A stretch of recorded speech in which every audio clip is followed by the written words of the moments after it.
Hello students, welcome to my YouTube channel SR smart learn. आज की इस video में क्लास 10 हाई स्कूल हिंदी के सब्जेक्ट को हम कवर करेंगे, पूरी तरह से कवर करेंगे। 70 मार्क्स को कैसे प्राप्त करें, आज एक वीडियो देखकर आप आसानी से यूपी बोर्ड एग्ज़ाम 2025 में हिंदी में मैक्सिमम मार्क्स प्राप्त कर सकते हैं।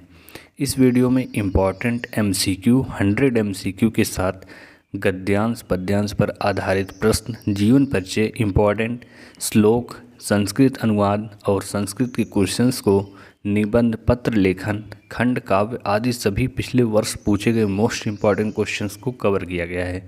इस एक वीडियो को देखकर आप एक रात में पढ़कर आसानी से हिंदी सब्जेक्ट में पास हो सकते हैं। इसका PDF डाउनलोड करने के लिए व्हाट्सएप टेलीग्राम से जुड़े SR स्मार्ट लर्न पर। तो चलिए वीडियो को स्टार्ट करते हैं। तो पहले देखते हैं 100 MCQ जो पिछले वर्ष पूछे गए थे और बार बार रिपीटेड एग्जाम में पूछे गए हैं, उनको पहले देखते हैं। तो क्वेश्चन नंबर फर्स्ट है, जयशंकर प्रसाद किस युग के लेखक हैं? ऑप्शन ए द्विवेदी युग, ऑप्शन बी छायावादी युग, ऑप्शन सी शुक्ल युग, ऑप्शन डी भारतेंदु युग। तो इसका कौन सा राइट आंसर होगा? ऑप्शन नंबर बी यहाँ पर राइट आंसर होगा, छायावादी युग। नेक्स्ट क्वेश्चन देखते हैं क्या है। जयशंकर प्रसाद जी की प्रसिद्ध रचना है, कौन सी प्रसिद्ध रचना है? चिंतामणि, झलमला, पंचपात्र, चंद्रगुप्त। तो यहाँ पर कौन सा राइट आंसर है? ऑप्शन नंबर डी चंद्रगुप्त यहाँ पर इसका राइट आंसर है। क्वेश्चन नंबर 3 देखते हैं क्या है। क्वेश्चन नंबर 3 है, इरावती किस विधा की रचना है? पूछा गया है इसमें विधा, तो यहाँ पर विधा दिया गया है नाटक, कहानी, उपन्यास, निबंध। तो यहाँ पर आपका ऑप्शन कौन सा राइट होगा? ऑप्शन नंबर सी उपन्यास इरावती विधा की रचना है। क्वेश्चन नंबर 4 देखते हैं, मित्रता नामक निबंध के लेखक कौन है? वियोगी हरि, रामचंद्र शुक्ल, गुलाब राय, जयप्रकाश भारती। तो इनमें से राइट आंसर आपका option number B Ramchandra Shukla है। क्वेश्चन नंबर 5, 11 वर्ष की समय किस विधा की रचना है? इसमें विधा बताना है, नाटक, कहानी, एकांकी, उपन्यास। तो इसका कौन सा राइट आंसर है? ऑप्शन नंबर बी यहाँ पर कहानी जो है 11 वर्ष की समय का विधा है। क्वेश्चन नंबर 6 है, आचार्य रामचंद्र शुक्ल की प्रसिद्ध रचना है, मन के गीत, गबन, चिंतामणि, धूप के धान। तो यहाँ पर आपका ऑप्शन नंबर सी यहाँ पर राइट आंसर है, चिंतामणि। क्वेश्चन नंबर 7, पद्मलाल पुन्नालाल बख्शी जी की प्रसिद्ध रचना है, कंकाल, ममता, कुछ बिखरे पन्ने, मेरी आत्मकथा। तो यहाँ पर आपका राइट आंसर है ऑप्शन नंबर सी यहाँ पर कुछ बिखरे पन्ने पद्मलाल पुन्नालाल बख्शी जी की प्रसिद्ध रचना है। क्वेश्चन नंबर 8, साहित्य शिक्षा किस विधा की रचना है? निबंध, आलोचना, कहानी, काव्य। तो इसका राइट आंसर कौन सा है? ऑप्शन नंबर बी आलोचना साहित्य शिक्षा की विधा है। क्वेश्चन नंबर 9, डॉक्टर राजेंद्र प्रसाद की प्रसिद्ध पुस्तक है, भारतीय शिक्षा, कर्णवध, मेरी आत्मकथा, शतदल। तो यहाँ पर कौन सा राइट आंसर होगा? Option number C Meri Atmakatha. Question number 10, Jaishankar Prasad ji को भारत रत्न कब मिला? ऑप्शन ए सन 1959, 1960, 1961, 1962। तो यहाँ पर इसका राइट आंसर कौन सा होगा? ऑप्शन नंबर डी यहाँ पर इसका राइट आंसर होगा, जयशंकर प्रसाद जी को भारत रत्न 1962 में मिला। क्वेश्चन नंबर 11, रामधारी सिंह दिनकर किस युग के लेखक हैं? भारतेंदु युग, शुक्ल युग, छायावादोत्तर युग, छायावादी युग। तो इनमें से कौन सा राइट आंसर होगा? ऑप्शन नंबर सी छायावादोत्तर युग के रामधारी सिंह दिनकर लेखक हैं। क्वेश्चन नंबर 12 देखते हैं क्या है। दिनकर जी की प्रसिद्ध रचना क्या है? उर्वशी, साहित्य, साहित्य और कला, विश्व साहित्य। तो इनमें से कौन सा राइट आंसर होगा? Option number A Urvashi Dinkar ji की प्रसिद्ध रचना है। क्वेश्चन नंबर 13, देश विदेश किस विधा की रचना है? दर्शन एवं संस्कृति, आलोचना, निबंध, यात्रा, साहित्य। तो इनमें से ऑप्शन नंबर डी यहाँ पर इसका राइट आंसर होगा, यात्रा साहित्य। Question number 14, India in Kalidas किसकी रचना है? जयशंकर प्रसाद, आचार्य रामचंद्र शुक्ल, डॉक्टर भगवत सरल उपाध्याय, डॉक्टर राजेंद्र प्रसाद। इनमें से कौन सा राइट आंसर होगा? ऑप्शन नंबर यहाँ पर सी होगा, डॉक्टर भगवत सरल उपाध्याय। क्वेश्चन नंबर 15, बर्फ की गुड़िया के लेखक हैं, कौन है? जयप्रकाश भारती, रामचंद्र शुक्ल, जयशंकर प्रसाद, रामधारी सिंह दिनकर। तो इनमें से राइट आंसर होगा option number A, Jaiprakash Bharti.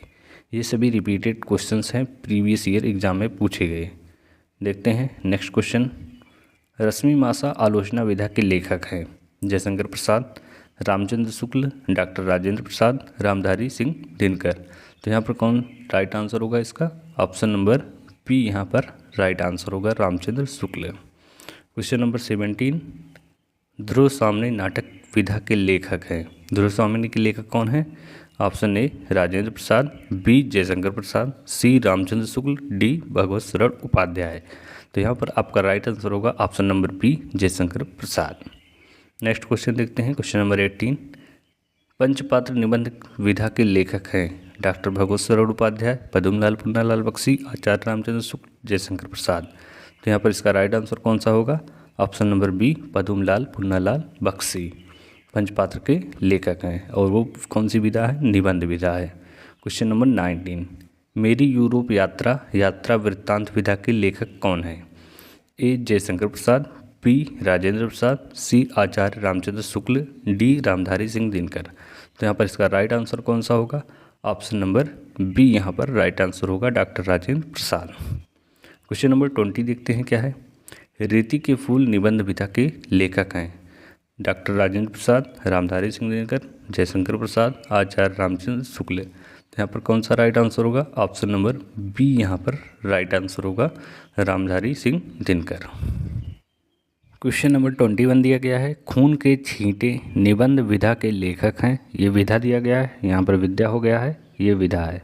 तो यहाँ पर इसके लेखक कौन है? Option A Ramdhari Singh Dinkar, option B Acharya Ramchandra Shukla, option C doctor Bhagwat Sharan Upadhyay, option D Padumlal Punnalal Bakshi. तो इनमें से कौन सा राइट आंसर होगा आपका?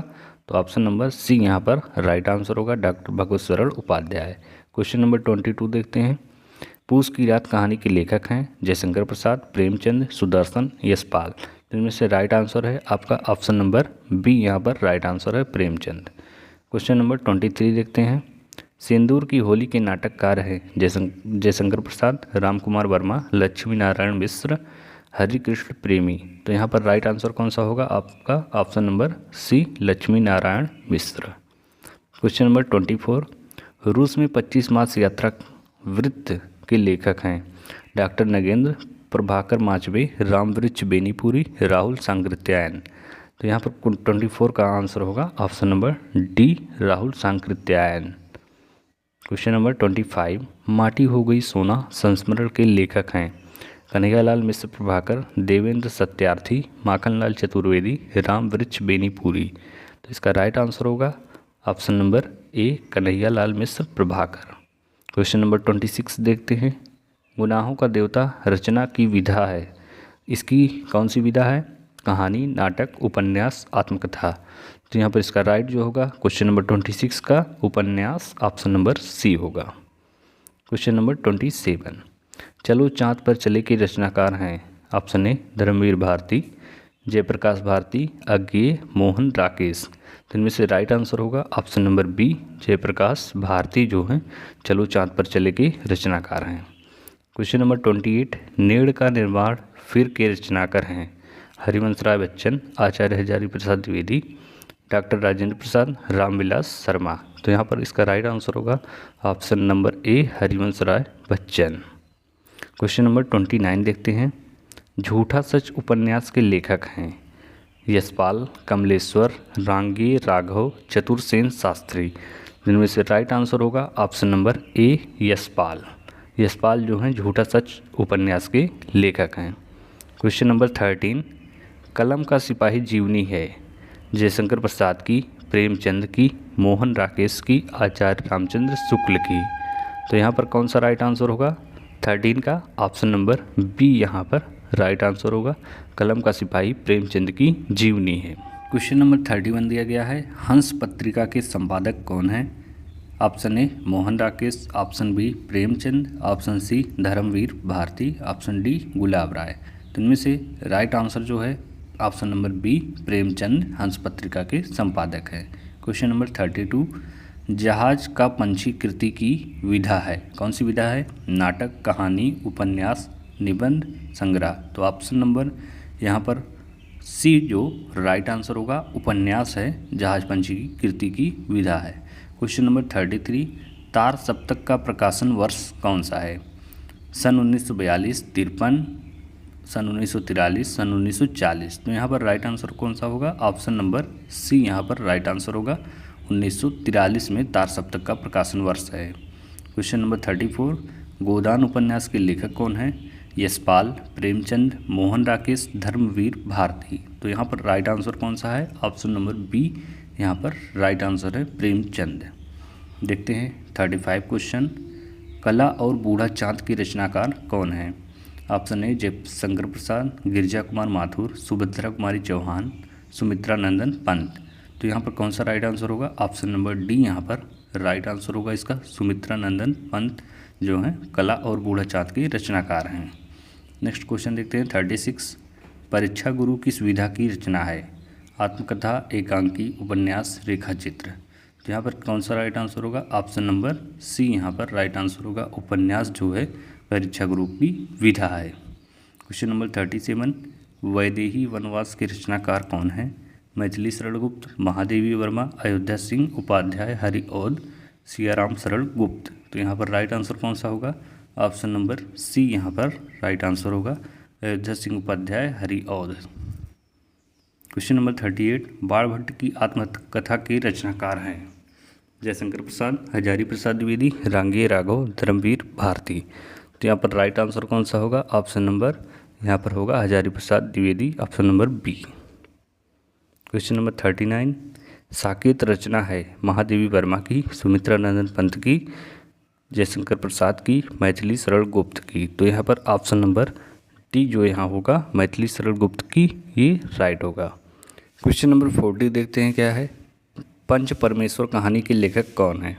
डॉक्टर रामकुमार वर्मा, आचार्य रामचंद्र शुक्ल, प्रेमचंद, यशपाल। तो इनमें से राइट आंसर होगा ऑप्शन नंबर सी यहाँ पर राइट होगा, प्रेमचंद।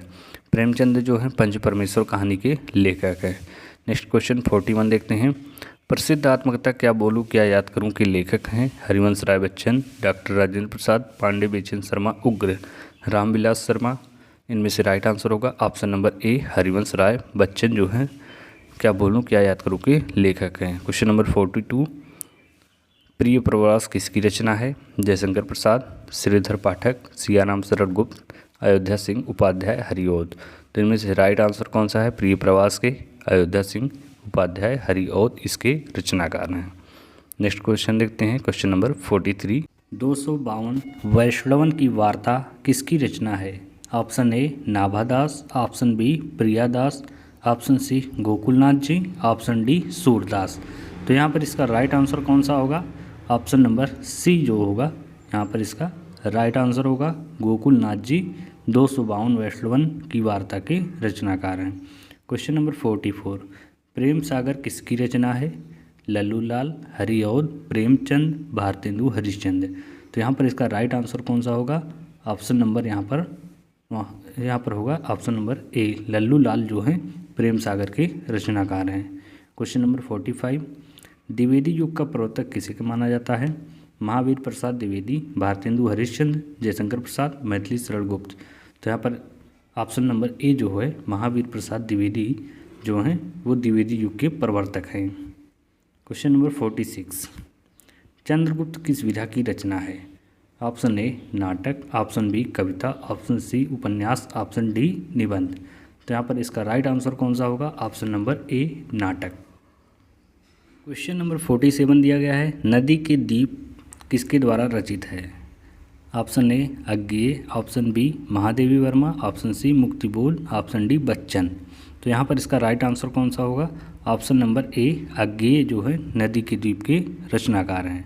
क्वेश्चन नंबर 48, हल्दी घाटी रचना के रचनाकार हैं? Option A Shyam Narayan Pandey, option B Sumitranandan Pant, option C Ramdhari Singh Dinkar, option D Maithili Sharan Gupt. तो यहाँ पर कौन सा राइट आंसर होगा? Option number A Shyam Narayan Pandey जो हैं हल्दी घाटी के रचनाकार हैं।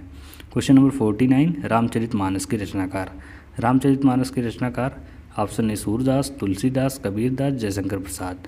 तो यहाँ पर कौन इसके राइट आंसर होंगे क्वेश्चन नंबर 49 के? तो यहाँ पर राइट आंसर होगा ऑप्शन नंबर बी तुलसीदास।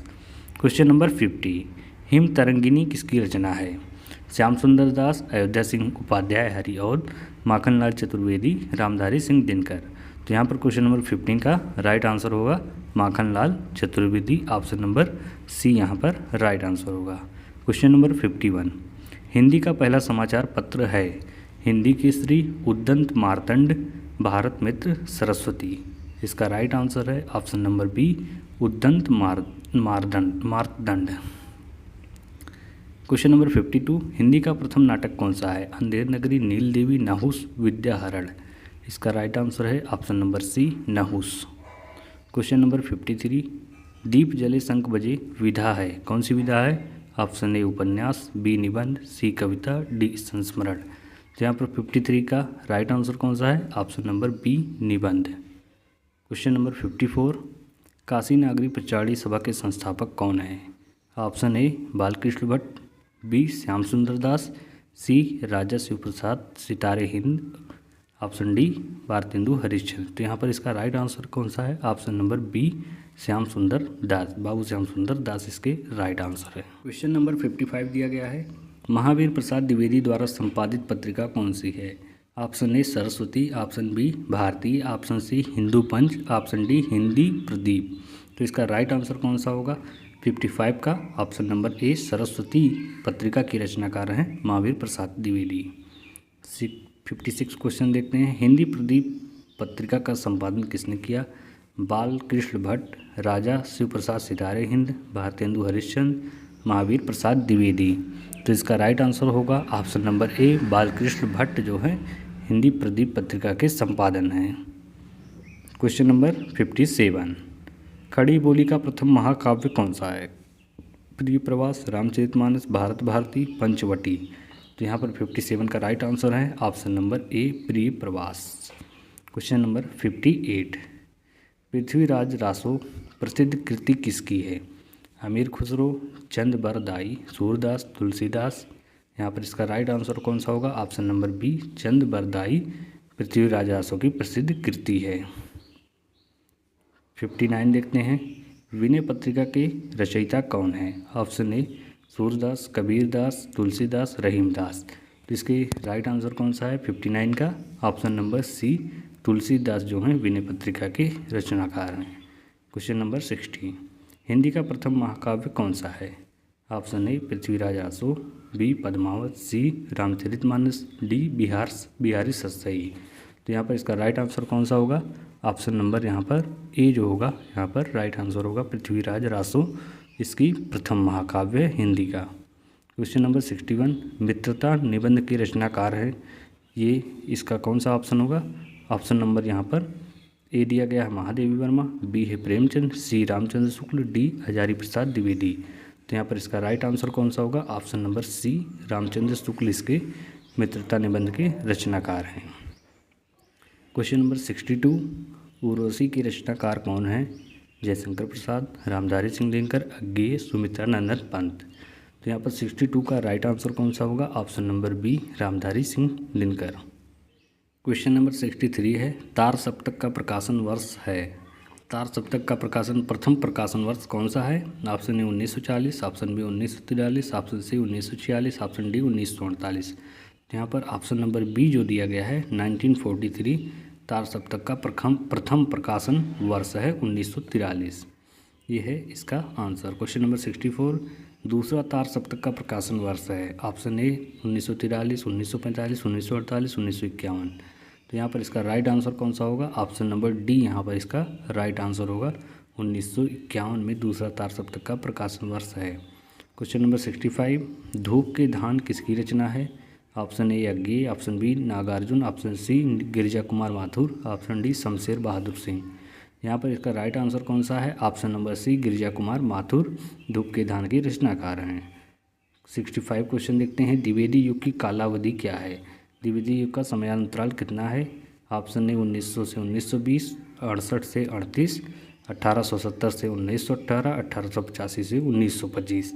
तो यहाँ पर इसका राइट आंसर है ऑप्शन नंबर ए 1900 से 1920 इसका राइट आंसर है। क्वेश्चन नंबर 67, कला और संस्कृति के लेखक कौन हैं? तो यहाँ पर ऑप्शन दिया गया है हजारी प्रसाद द्विवेदी, नागेंद्र, डॉक्टर वासुदेव शरण अग्रवाल, रामचंद्र शुक्ल। तो यहाँ पर इसका राइट आंसर कौन सा होगा? ऑप्शन नंबर सी यहाँ होगा। डॉक्टर वासुदेव शरण अग्रवाल इसके रचयिता हैं, कला और संस्कृति के। क्वेश्चन नंबर 68 है, खड़ी बोली की प्रथम गद्य रचना मानी जाती है, कौन मानी जाती है? ऑप्शन हैं प्रेम सागर, रामचरितमानस, हिंदी प्रदीप, भारतेंदु नाटक। तो यहाँ पर ऑप्शन नंबर ए जो होगा प्रेम सागर इसका राइट आंसर होगा। प्रेम सागर जो है खड़ी बोली की प्रथम गद्य रचना मानी जाती है। क्वेश्चन नंबर 69, सत्यार्थ प्रकाश किसकी रचना है? स्वामी विवेकानंद, स्वामी दयानंद सरस्वती, महात्मा गांधी, रामतीर्थ। तो यहाँ पर 69 क्वेश्चन का राइट आंसर कौन सा होगा? Swami Dayanand Saraswati, option number B होगा। क्वेश्चन नंबर 70 देखते हैं, सरस्वती पत्रिका का प्रकाशन काल कौन सा है? 1890, 1900, 1910, 1920। क्वेश्चन नंबर 70 का राइट आंसर कौन सा होगा? ऑप्शन नंबर बी 1900 ईस्वी में सरस्वती पत्रिका का प्रकाशन काल है। क्वेश्चन नंबर 71, क्वेश्चन नंबर 71 से 100 तक के क्वेश्चन ये ग्रामर के पूछे गए क्वेश्चन हैं, व्याकरण के। तो रस के कितने अंग होते हैं इसमें पूछा गया है। Option A 5, option B 4, option C 3, option D इनमें से कोई नहीं। तो इसका राइट आंसर कौन सा होगा क्वेश्चन नंबर 70 का? तो यहाँ पर इसका होगा ऑप्शन नंबर सी, रस के 3 भेद होते हैं। क्वेश्चन नंबर 72 दिया गया है, निर्वेद अस्थाई भाव है, किसका है? ऑप्शन ए हास्य रस, ऑप्शन बी करुण रस, ऑप्शन सी शांत रस, ऑप्शन डी अद्भुत रस।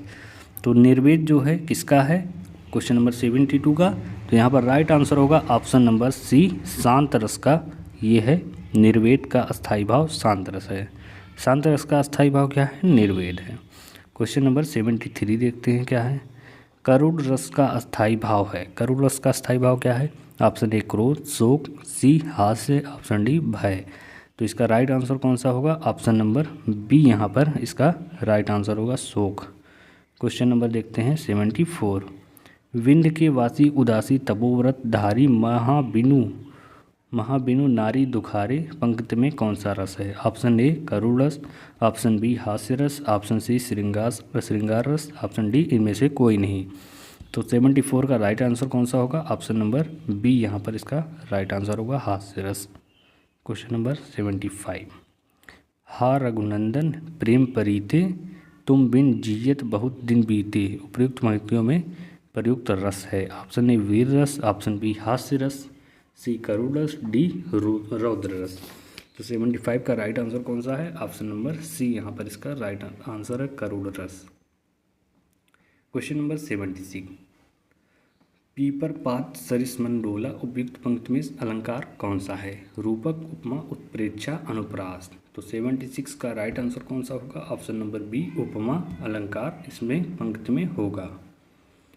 77 क्वेश्चन है, चरण कमल बंदो हरि राई उपयुक्त पंक्ति में अलंकार है, कौन सा अलंकार है 77 में? रूपक अलंकार यहाँ इसका राइट आंसर होगा। क्वेश्चन नंबर 78, जहाँ उपमेय में उपमान की समानता प्रकट की जाए वहाँ अलंकार होता है, कौन सा अलंकार होता है?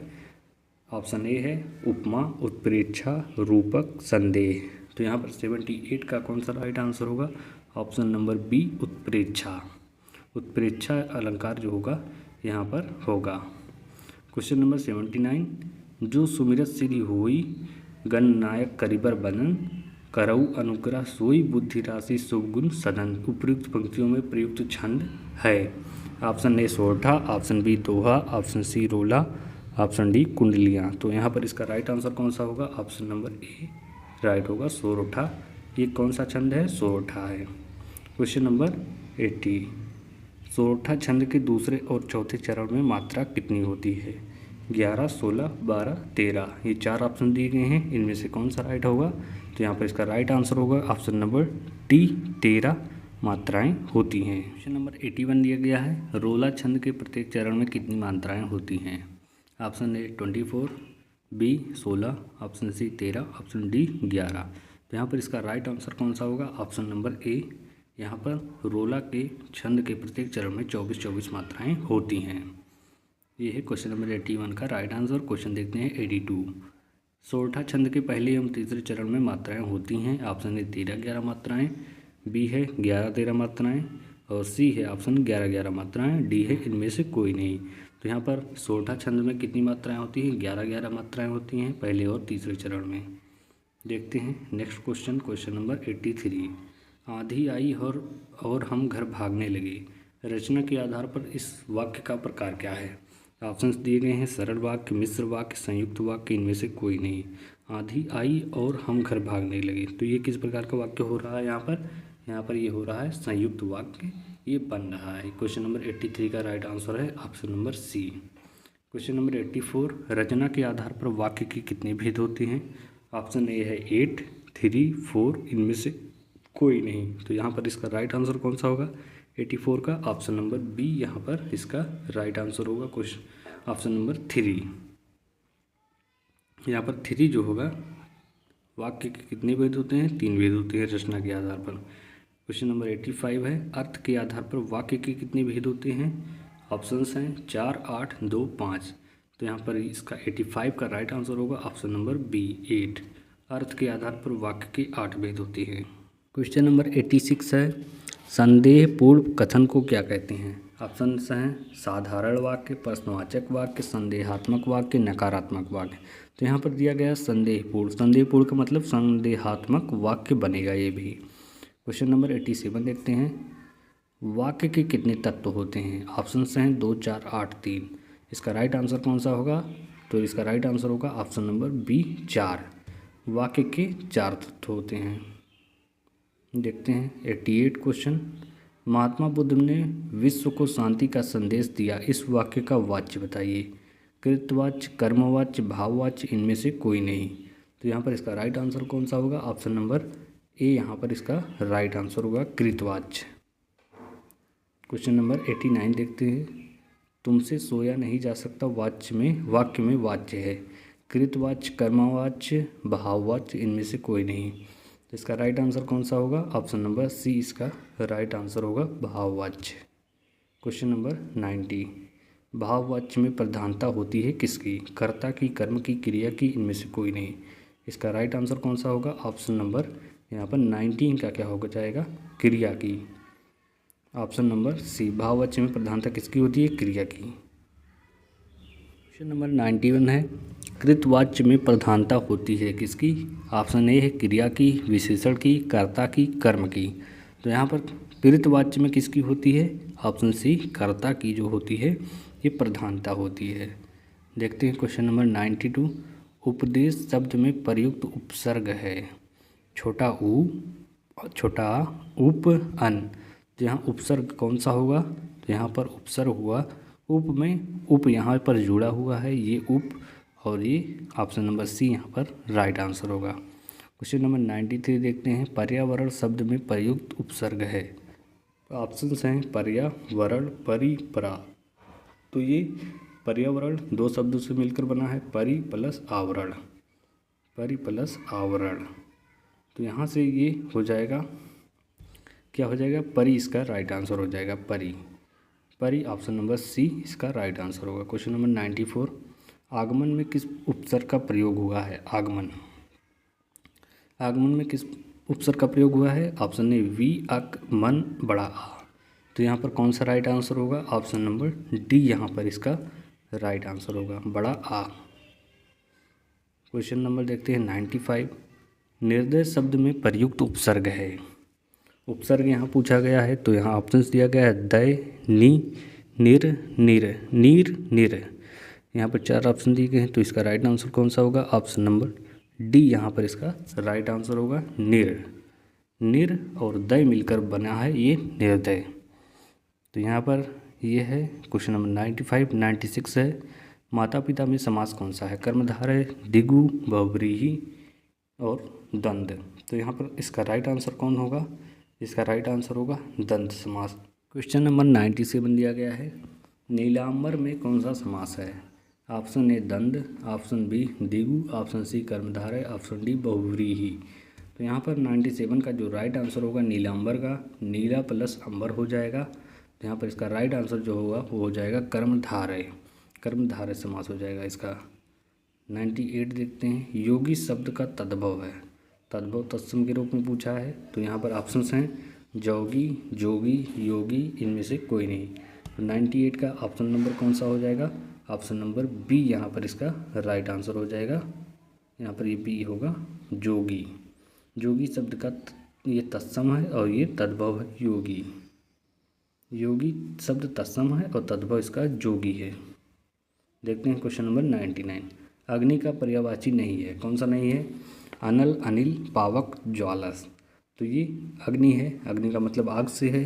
पर्यायवाची कौन सा नहीं है? तो यहाँ पर जो अनिल है ये इसका पर्यायवाची नहीं है। ये तीनों आग के पर्यायवाची हैं, अग्नि के। नेक्स्ट देखते हैं क्वेश्चन नंबर 100। ये लास्ट क्वेश्चन है 100 MCQ का। तो देखते हैं इसका आंसर क्या होगा। तस्मय शब्द में विभक्ति एवं वचन है। ऑप्शन ए षष्ठी विभक्ति एक वचन, ऑप्शन बी सप्तमी विभक्ति एक वचन, ऑप्शन सी चतुर्थी विभक्ति एक वचन, ऑप्शन डी पंचमी विभक्ति एक वचन। इसका राइट आंसर कौन सा होगा? ऑप्शन नंबर यहाँ पर सी जो है इसका राइट आंसर होगा, चतुर्थी विभक्ति एक वचन। ये थे आज के इम्पॉर्टेंट 100 MCQ क्वेश्चंस।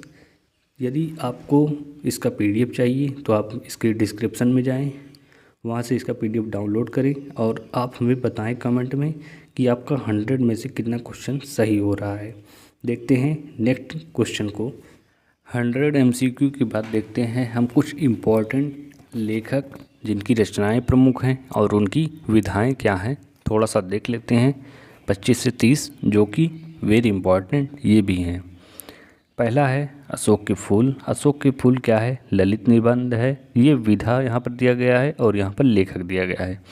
तो अशोक के फूल क्या है? ललित निबंध की विधा है और ये इसके लेखक हैं आचार्य हजारी प्रसाद द्विवेदी।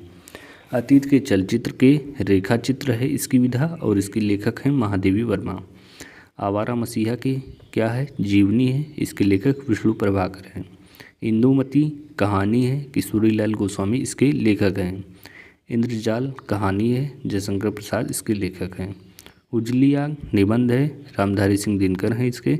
एक घूंट नाटक है, इसके जयशंकर प्रसाद हैं एक घूंट के। कलम का सिपाही किसकी है? अमृत राय की और ये जीवनी है।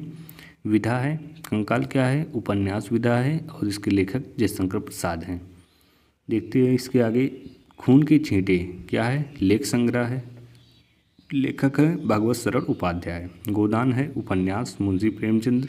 गबन भी उपन्यास है मुंशी प्रेमचंद की। गेहूं और गुलाब निबंध है, रामवृक्ष बेनीपुरी की। गुनाहों का देवता उपन्यास है, धर्मवीर भारती की। चिंतामणि निबंध है, आचार्य रामचंद्र शुक्ल की। ठूठा आम निबंध है, भगवत सरल उपाध्याय की। ध्रुव स्वामिनी नाटक है, जयशंकर प्रसाद की। पंचपात्र निबंध है, पदुमलाल पुन्नालाल बख्शी की। नेक्स्ट देखते हैं। परीक्षा गुरु किसकी है? लाला श्रीनिवास दास की, जो उपन्यास है। मेरो यूरोप यात्रा वृत्तांत है, विधा की और ये डॉक्टर राजेंद्र प्रसाद की है। रेती के फूल निबंध है, रामधारी सिंह दिनकर की। रानी केतकी की कहानी खड़ी बोली गद्य है, इंसा अल्लाह खां की। रश्मि मासा ये इम्पॉर्टेंट है, आचार्य रामचंद्र शुक्ल की आलोचना है ये। लहरों की राजहंस नाटक है, मोहन राकेश की। सूरज का सातवां घोड़ा उपन्यास है, धर्मवीर भारती की। साहित्यालोचन आलोचना है, श्याम सुंदर दास की। संस्कृत की 4 अध्याय निबंध है, रामधारी सिंह दिनकर की। यहाँ पर ये लास्ट दिया गया है। मेरी असफलताएं आत्मकथा है, गुलाब राय की। बाणभट्ट की आत्मकथा है, उपन्यास हजारी प्रसाद द्विवेदी की। क्या भूलूं क्या याद करूं ये हरिवंश राय बच्चन की है आत्मकथा। नीड़ का निर्माण फिर आत्मकथा है, हरिवंश राय बच्चन की। चलो चाँद पर चले ये क्या है? विज्ञान विधा है, इसके लेखक हैं जयप्रकाश भारती। इतिहास के पन्नों पर ऐतिहासिक ये निबंध है, भगवत सरल उपाध्याय इसके लेखक हैं। ये 100 MCQ की होने के बाद भी यहाँ पर ये 25 से 30 ये निबंध लेखक के रूप में हमें देना पड़ा, इसलिए क्योंकि ये भी बार बार पूछे गए हैं और प्रीवियस ईयर में कई बार आए हैं, इसलिए हमें इसे छोड़ना नहीं पड़ा, इसे ऐड करना पड़ा इम्पॉर्टेंट के रूप में। तो ये भी इम्पॉर्टेंट, आप इसे भी याद कर लीजिए। अब देखते हैं जीवन परिचय। जीवन परिचय किस प्रकार पूछा जाता है? गद्य और पद्य में हिंदी खंड के 2 खंड हैं, हिंदी गद्य है, हिंदी पद्य है। तो इन दोनों खंडों से एक एक जीवन परिचय पूछा जाता है 5-5 अंक का। तो 10 अंक यहाँ से आपको प्राप्त हो जाएंगे। तो यहाँ से हम कुछ जीवन परिचय को इम्पॉर्टेंट है जो बार बार पूछे गए हैं और ये 100% फिक्स ही हैं जो एग्ज़ाम्स में आते ही आते हैं। तो 3 दिन जीवन परिचय हम लिए हैं 3 गद्य के 3 पद्य के। तो देखते हैं जो इम्पोर्टेंट है। आप सभी यहाँ सुनते जाइएगा और देखते जाइएगा, समझते जाइएगा। हम यहाँ पर सिर्फ आपको समझा रहे हैं कि जीवन परिचय क्या है, उसके बारे में बता रहे हैं। तो जीवन परिचय पहला है गद्य का, आचार्य रामचंद्र शुक्ल का। हिंदी के प्रतिभा संपन्न एवं शुक्ल युग के प्रवर्तक आचार्य रामचंद्र शुक्ल का जन्म 1884 ईस्वी में बस्ती जिले के अगोना नामक ग्राम में हुआ था। इनके पिता श्री चंद्रबली शुक्ल मिर्जापुर में कानूनगो थे और माता अत्यंत विदुषी और धार्मिक स्त्री थीं। इनकी प्रारंभिक शिक्षा पिता के पास जिले के राठ तहसील में हुई थी। मिशन स्कूल से इन्होंने 10वीं की परीक्षा उत्तीर्ण की। इन्होंने इंटरमीडिएट की शिक्षा इलाहाबाद से ली, किंतु परीक्षा से पूर्व ही इनका विद्यालय छूट गया। अतः ये मिर्ज़ापुर के मिशन स्कूल में चित्रकला के अध्यापक हो गए।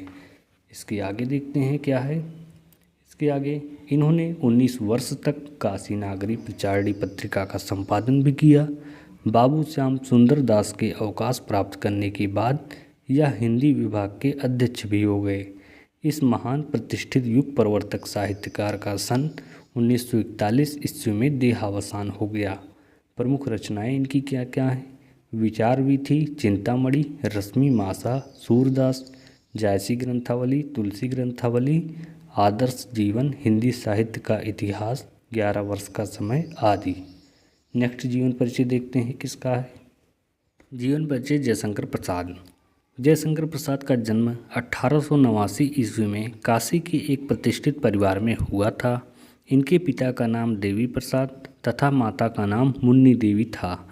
कुछ समय बाद माता पिता की मृत्यु हो जाने के बाद इनका पालन पोषण, शिक्षा दीक्षा इनके बड़े भाई शंभू रत्न साहू ने किया, लेकिन स्कूल में मन न लगने के कारण इन्होंने स्कूल छोड़ दिया। इनकी शिक्षा का प्रबंध घर पर किया गया।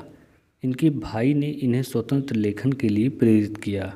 बड़े भाई की मृत्यु हो जाने के कारण सारा कार्य इनके ऊपर आ गया। इनकी मृत्यु का कारण क्षय रोग था और 15 नवंबर सन 1937 में संसार से विदा हो गए। इनकी प्रमुख रचनाएं हैं चंद्रगुप्त, अजातशत्रु, स्कंदगुप्त, कंकाल आदि इनकी प्रमुख रचनाएं हैं। जीवन परिचय है डॉक्टर राजेंद्र प्रसाद का। प्रथम राष्ट्रपति डॉक्टर राजेंद्र प्रसाद का जन्म 3 दिसंबर 1884 ईस्वी को ग्राम जीरादेई जनपद बस्ती में हुआ था। इनके पिता का नाम महादेव सहाय तथा माता का नाम कमलेश्वरी देवी था। इन्होंने कोलकाता से एमए की परीक्षा उत्तीर्ण की और मेधावी छात्र रहे तथा परीक्षा में प्रथम आते थे। यह पटना और बिहार में वकील रहे। इन्होंने गांधी जी के साथ चंपारण के आंदोलन में भाग लिया और वकालत छोड़कर स्वतंत्रता संग्राम में चले गए। इन्हें 1962 ईस्वी में भारत रत्न से अलंकृत किया गया। इनकी मृत्यु 28 फरवरी सन 1963 ईस्वी को हो गई थी। प्रमुख रचनाएं इनकी हैं साहित्य शिक्षा और संस्कृति, मेरी आत्मकथा इनकी प्रमुख रचनाएं हैं। अब देखते हैं हिंदी पद्य के इम्पॉर्टेंट जीवन परिचय। तो यहाँ पर पहले सूरदास का आता है। सूरदास जी का जन्म सन 1478 ईस्वी को रुनकता नामक ग्राम जिला आगरा में हुआ था। इनके पिता का नाम पंडित रामदास जी था। इनके गुरु का नाम श्री वल्लभाचार्य था। सूरदास जी की रुचि बचपन से ही भगवत गीता के गायन में थी। ये श्री कृष्ण भक्ति शाखा के प्रतिनिधित्व कवि थे। इनकी भाषाएं ब्रज भाषा तथा पद शैली की भाषाएं थीं। वल्लभाचार्य के पुत्र विट्ठलनाथ श्री कृष्ण भक्ति कवियों में सूरदास को सर्वश्रेष्ठ कवि बनाया था। सूरदास की मृत्यु सन 1573 ईस्वी को हो गई थी। प्रमुख रचनाएं क्या हैं? सूरसागर, सूरसारावली, साहित्य लहरी आदि इनकी प्रमुख रचनाएं हैं। नेक्स्ट जीवन परिचय देखते हैं किसका है। तुलसीदास जी का। गोस्वामी तुलसीदास जी का जन्म 1532 ईस्वी को राजापुर ग्राम बांदा जिला में हुआ था। इनके पिता का नाम आत्माराम दुबे तथा माता का नाम हुलसी देवी था। इनकी पत्नी का नाम रत्नावली था। इनके बचपन का नाम राम बोला था। इनके पिता ने इन्हें त्याग दिया। इनका पालन पोषण इनके गुरु ने किया तथा इनकी शिक्षा इनके गुरु द्वारा ही हुई थी। बाद में इनका विवाह रत्नावली से हुआ, जो कुछ विवाद होने के कारण तुलसीदास ने इन्हें छोड़ दिया और काशी वाराणसी में जाकर श्री राम के भजन करने लगे। इनकी मृत्यु काशी में गीता का पद गाते समय हुआ था, जो कि सन 1623 ईस्वी को हुआ। इनकी प्रमुख रचनाएं श्री रामचरितमानस, विनय पत्रिका, दोहावली, गीतावली, पार्वती मंगल आदि इनकी प्रमुख रचनाएं हैं। नेक्स्ट क्वेश्चन देखते हैं, नेक्स्ट जीवन परिचय देखते हैं महादेवी वर्मा का। महादेवी वर्मा का जन्म 29 मार्च सन 1907 ईस्वी को फर्रुखाबाद जिले में हुआ था।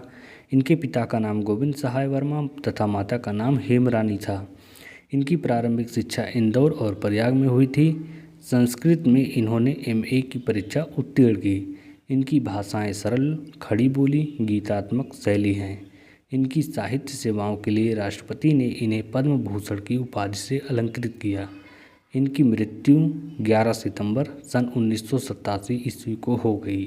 प्रमुख रचनाएं इनकी क्या हैं? निहार, नीरजा, दीपशिखा, यामा, सांध्य गीत, रश्मि आदि इनकी प्रमुख रचनाएं हैं। अब देखते हैं नेक्स्ट टॉपिक्स को। गद्यांश पर आधारित प्रश्न उत्तर। इसी प्रकार पद्यांश में भी पद्यांश पर आधारित प्रश्न उत्तर आता है, जिनमें हमें रेखांकित अंशों की व्याख्या करनी होती है और उसमें पद्यांश का अनुवाद करना होता है, उसका भी व्याख्या करना ही होता है, संदर्भ लिखना होता है, प्रसंग भी लिखना होता है। तो देखते हैं गद्यांश पर आधारित प्रश्न को।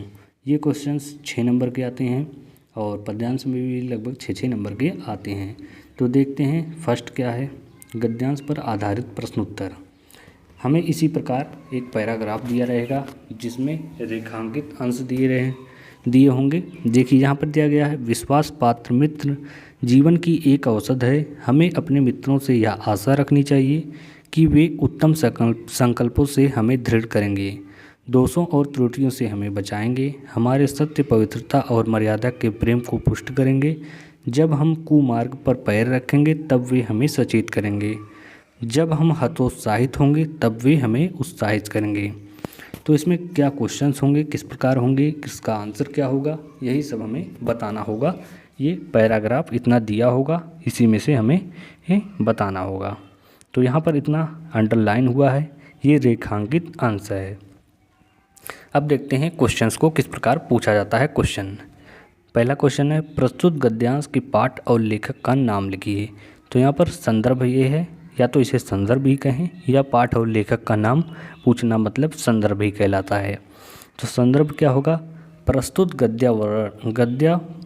गद्यावतरण आचार्य रामचंद्र शुक्ल द्वारा लिखित एवं हमारी पाठ्य पुस्तक हिंदी के गद्य खंड में संकलित मित्रता नामक निबंध से अवतरित है। ये इसका संदर्भ हो जाएगा। यहाँ पर हमें चैप्टर का नाम और इसके लेखक कौन है यही हमें बताना है। तो रेखांकित अंशों की व्याख्या, ये जो रेखांकित अंश हैं इसका हमें व्याख्या करके बताना है कि इसका अर्थ या भाव क्या है। तो यहाँ पर देखते हैं, आचार्य शुक्ल जी का कहना है, जिस प्रकार अच्छी औषध आपके शरीर को अनेक प्रकार के रोगों से बचाकर स्वस्थ बना देती है, उसी प्रकार विश्वसनीय मित्र अनेक बुराइयों से बचाकर हमारे जीवन को उन्नत तथा सुंदर बनाता है। हमारा मित्र ऐसा होना चाहिए जिस पर हमें यह विश्वास हो कि वह हमें सदा उत्तम कार्यों में लगाएगा, हमारे मन में अच्छे विचारों को उत्पन्न करेगा, बुराइयों और गलतियों से हमें बचाता रहेगा, हमें सत्य और मर्यादा के प्रति प्रेम को विकसित करेगा, उनमें किसी तरह की कमी नहीं आने देगा। यदि हम बुरे मार्ग पर चलेंगे तो वह हमें उससे हटाकर सन्मार्ग पर चलने की प्रेरणा देगा, और जब कभी हमें उद्देश्य के प्रति निराशा उत्पन्न होगी तो वह आशा का संचार कर अच्छे कार्यों के प्रति हमारा उत्साह बढ़ाएगा।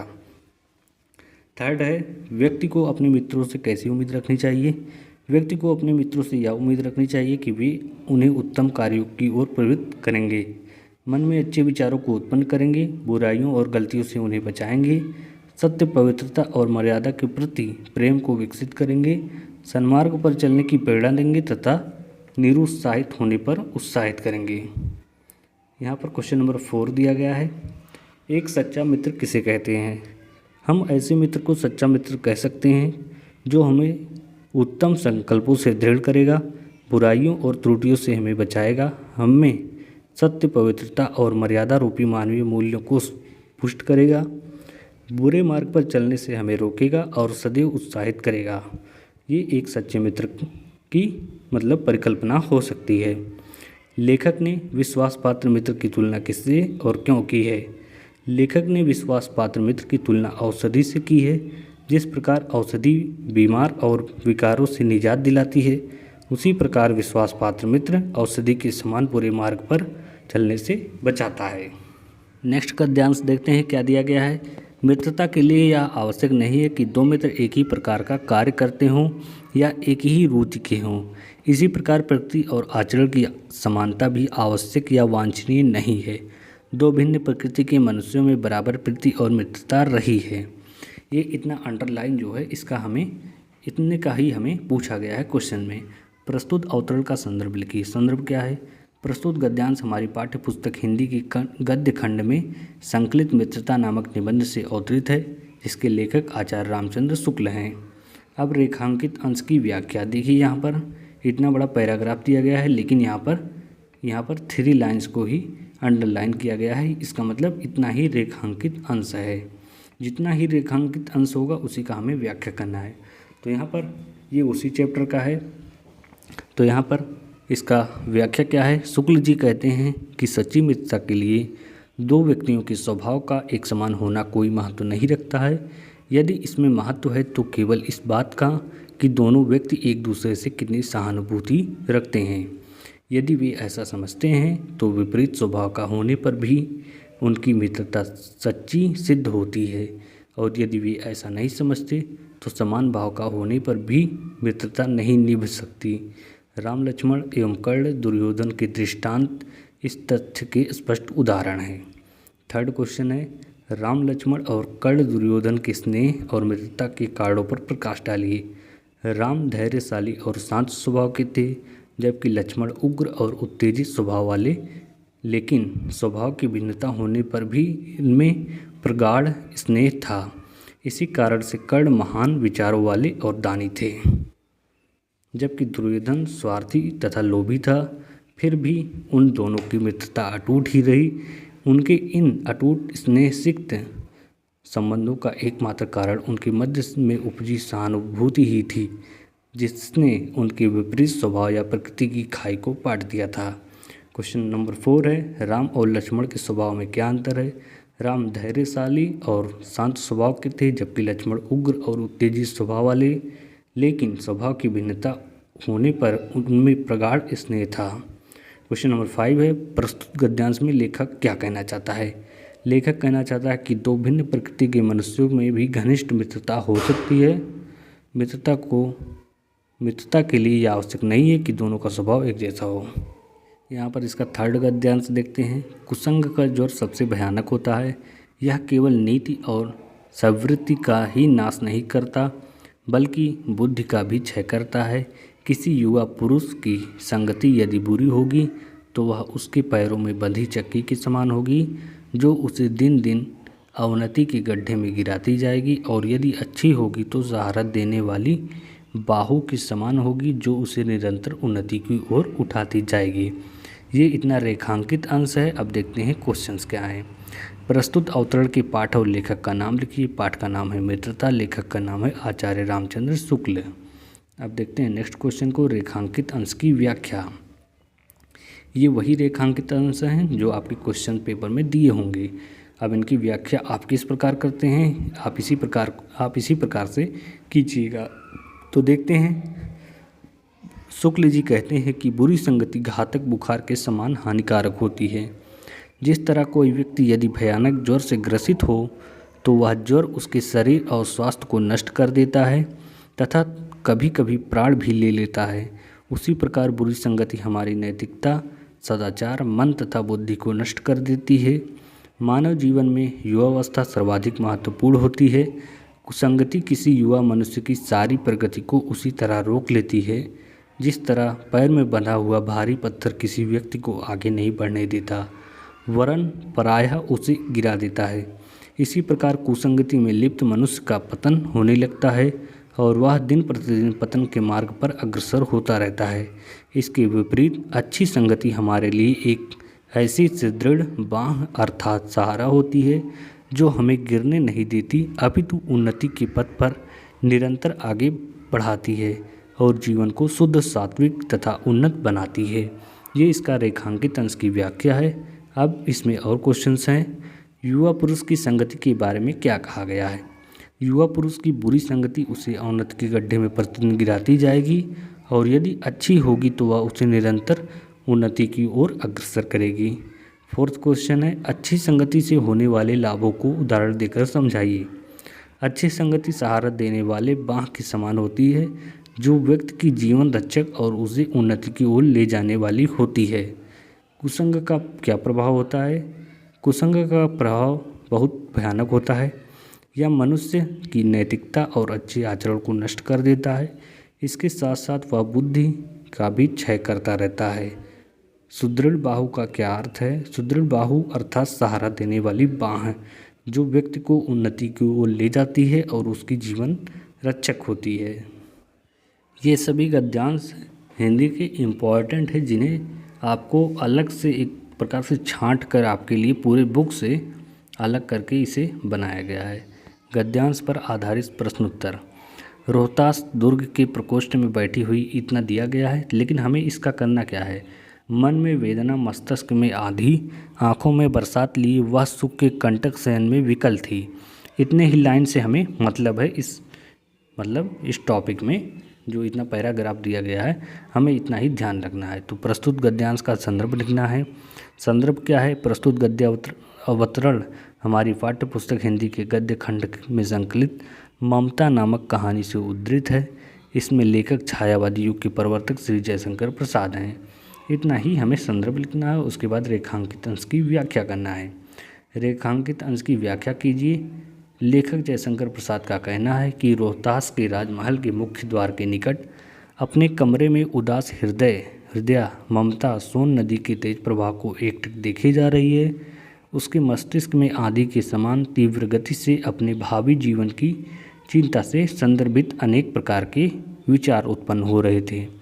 उसकी आँखों से दुख के आंसू निरंतर बह रहे थे। साथ ही राजमहल की समस्त सुख सुविधाएं उसे शूल के समान कष्ट पहुंचा रही थी।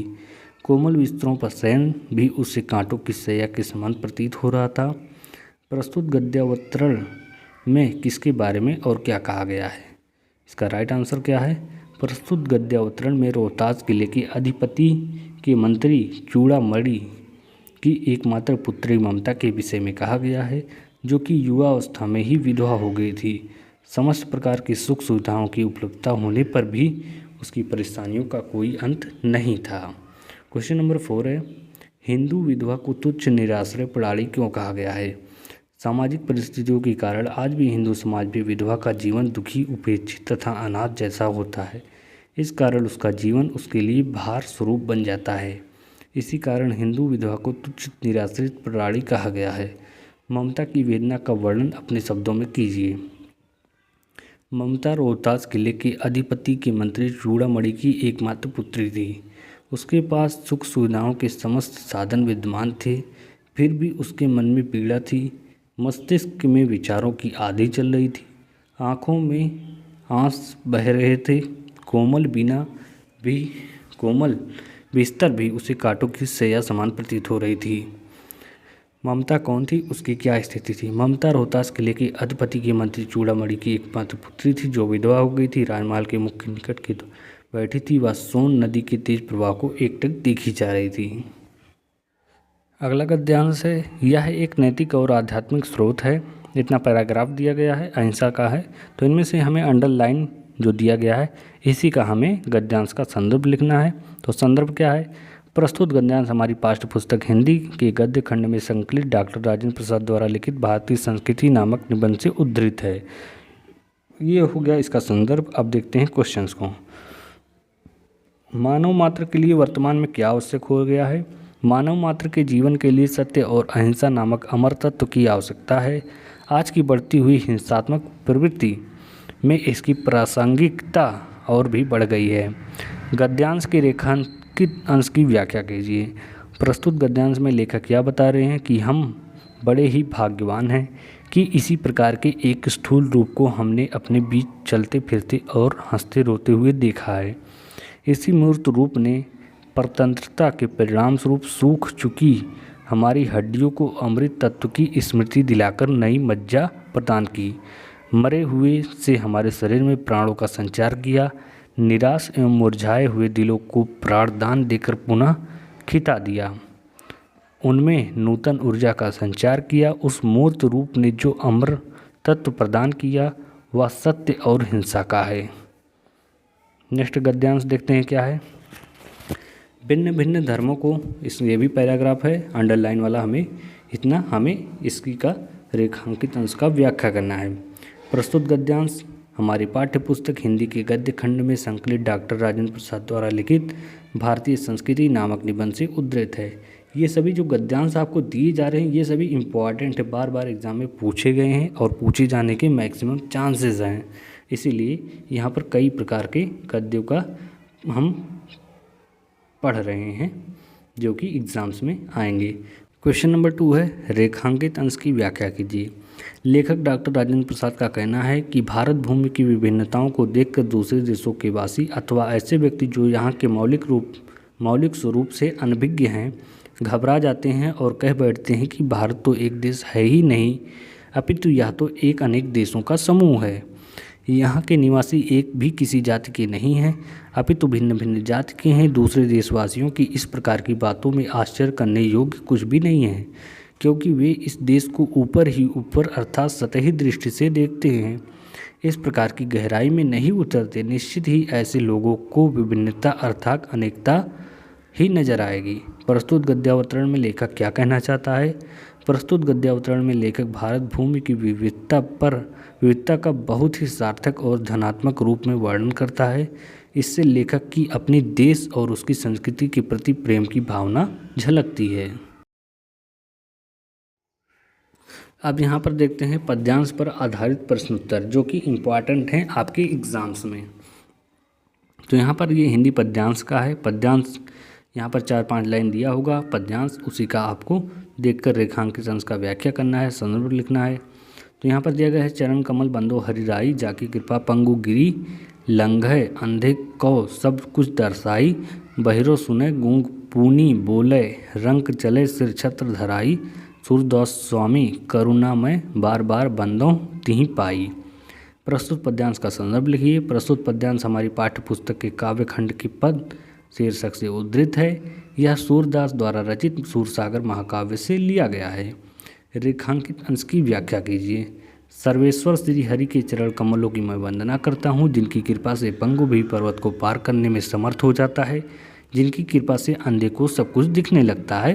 ये इसका है पद्यांश का रेखांकित अंश। इसमें थोड़ा सा और भी है, जिनके अनुग्रह से बहरा सुनने लगता है और गूंगा फिर से बोलने लगता है, जिनकी कृपा से अत्यंत कंगाल भी सिर पर छत्र धारण करके चलने वाला नरेश हो जाता है। सूरदास कहते हैं कि मैं अपने उस करुणामय स्वामी के चरणों की बार बार वंदना करता हूँ। थर्ड क्वेश्चन है, कवि सूरदास भगवान के चरणों की वंदना बार बार क्यों करना चाहते हैं? इसका आंसर है, कवि सूरदास श्री कृष्ण के कमल रूपी चरणों की महिमा का चित्रण करते हुए कहते हैं कि हे प्रभु, मैं आपके चरणों की वंदना करता हूँ, क्योंकि आपके चरण कमल के समान कोमल हैं। इनकी महिमा अपरंपार है, जिनकी कृपा से लंगड़ा व्यक्ति पर्वतों को लांघ जाता है। आपकी कृपा से असंभव कार्य भी संपन्न हो जाता है। अतः ऐसे दयालु श्री कृष्ण चरणों की कवि सूर बार बार वंदना करते हैं। सूरदास स्वामी कौन सा अलंकार है? सूरदास स्वामी में अनुप्रास अलंकार है। चरण सब शब्दों के तत्सम बताइए। चरण का चरण है, सब का सर्व है। तो यहाँ पर इसी प्रकार हमने यहाँ पर पद्यांश दिए गए हैं। यहाँ पर अभी वीडियो बहुत लंबा हो जाएगा, इसलिए हम सोच रहे हैं कि वीडियो ना बना करके आपको इसका PDF ही प्राप्त करा दिया जाए। इसका PDF प्राप्त करने के लिए आप हमारे YouTube डिस्क्रिप्शन में जाएं वीडियो की, वहाँ से आप इसे टेलीग्राम पे जाकर डाउनलोड कर सकते हैं और व्हाट्सएप पर भी। यहाँ पर हमने कई प्रकार के यहाँ पर पद्यांश को एकत्रित किया है जो कि इम्पॉर्टेंट है। यहाँ से आप देख कर इसे आसानी से पढ़ सकते हैं और इसे याद करके कल एग्ज़ाम में मैक्सिमम मार्क की ओर आगे बढ़ सकते हैं। तो अब देखते हैं श्लोक ये 100% पूछे जाने वाला क्वेश्चन है जो कि आएगा ही आएगा। तो देखते हैं श्लोक, ये संस्कृत से श्लोक लिया गया होगा और श्लोक हमें कौन सा लिखना होगा जो कि आपकी पाठ्य पुस्तक में ना आया हो। तो देखते हैं, यहाँ पर हम 3 श्लोक दिए हुए हैं। इनमें तीनों से कोई भी आप याद कर सकते हैं। पहला है सर्वे भवन्तु सुखिनः, सर्वे सन्तु निरामयाः, सर्वे भद्राणि पश्यन्तु, मा कश्चित् दुःख भाग् भवेत्। दूसरा है किम नु हित्वा प्रियो भवति, किम नु हित्वा न शोचति, किम नु हित्वार्थवान् भवति, किन्नु हित्वा सुखी भवेत्। थर्ड है मानं हित्वा प्रियो भवति, क्रोधम हित्वा न शोचति, कामम हित्वार्थवान् भवति, लोभम हित्वा सुखी भवेत्। ये 3 श्लोक दिए गए हैं। इन तीनों में से एक श्लोक आपको ज़रूर याद करना है, 1 या 2, जो कि आपके एग्ज़ाम में ये 100% क्वेश्चन आएगा। नेक्स्ट देखते हैं संस्कृत श्लोक पर आधारित अनुवाद। इसमें संस्कृत के पोर्शन से श्लोक आता है, श्लोक का हमें अनुवाद करना होता है। तो देखते हैं श्लोक के अनुवाद को। हम इसमें 3-4 अनुवाद आपको बताएंगे जो कि मैक्सिमम बार पूछे गए हैं और पूछे जाने के चांसेस भी इस बार भी है। तो निम्न श्लोक का संदर्भ सहित अनुवाद कीजिए। तो पहला श्लोक दिया गया है नितराम नीचो स्मृति त्वं खेदम कूप कदापि मा कृथा, अत्यंत सरसहृदयो यतः परेशान गुणगृहीतासि। ये है श्लोक, इसका संदर्भ दिया गया है। प्रस्तुत श्लोक हमारी पाठ्य पुस्तक हिंदी के संस्कृत खंड के अनुयोक्ति विलासः पाठ से उद्धृत है। इसमें हमें संदर्भ में पाठ का नाम दे करना होगा और ये संस्कृत खंड से लिया गया है, ये लिखना होगा। प्रसंग क्या है? इस श्लोक में कुएं के माध्यम से सज्जनों को यह संदेश दिया गया है कि उन्हें अपने आप को तुच्छ नहीं समझना चाहिए। अनुवाद क्या है? हे कुएं, यहाँ पर कुएं को कहा जा रहा है कुएं से, हे कुएं अत्यंत नीचा गहरा हूँ, मैं अत्यंत नीचा गहरा हूँ, इस प्रकार कभी भी दुख मत करो, क्योंकि तुम अत्यंत सरस हृदय वाले, जलयुक्त और दूसरों के गुणों को करने वाले हो, ग्रहण करने वाले हो रस्सियों के सहारे। देखते हैं इसके आगे इसका भाव क्या है। इसका भाव दिया गया है हे गंभीर पुरुष, मैं अत्यंत तुच्छ हूँ, ऐसा समझकर तुम मन में खेद मत करो, क्योंकि तुम सरस हृदय वाले और दूसरों के गुणों को ग्रहण करने वाले हो। भाव यह है कि व्यक्ति कितना भी छोटा क्यों ना हो, यदि वह सरस हृदय और दूसरे के गुणों को ग्रहण करने वाला है तो वह किसी से भी कम नहीं है। ये इसका भाव है। दूसरा देखते हैं श्लोक। दूसरा श्लोक यहाँ पर दिया गया है मरणम मंगलम यत्र विभूतिश्च विभूषणम, कौपिनम यत्र कौशेयम सा काशी कैन मीयते। ये दूसरा श्लोक है, इम्पॉर्टेंट श्लोक है। इसका संदर्भ क्या दिया गया है? प्रस्तुत श्लोक हमारी पाठ्य पुस्तक हिंदी की संस्कृत खंड की वाराणसी पाठ से उद्धृत है। इसमें हिंदी और ये संस्कृत खंड ऐड करना है और ये जो चैप्टर होगा उसका नाम लिखना होगा। प्रसंग क्या है? इस श्लोक में वाराणसी की पुण्य ख्याति का वर्णन किया गया है।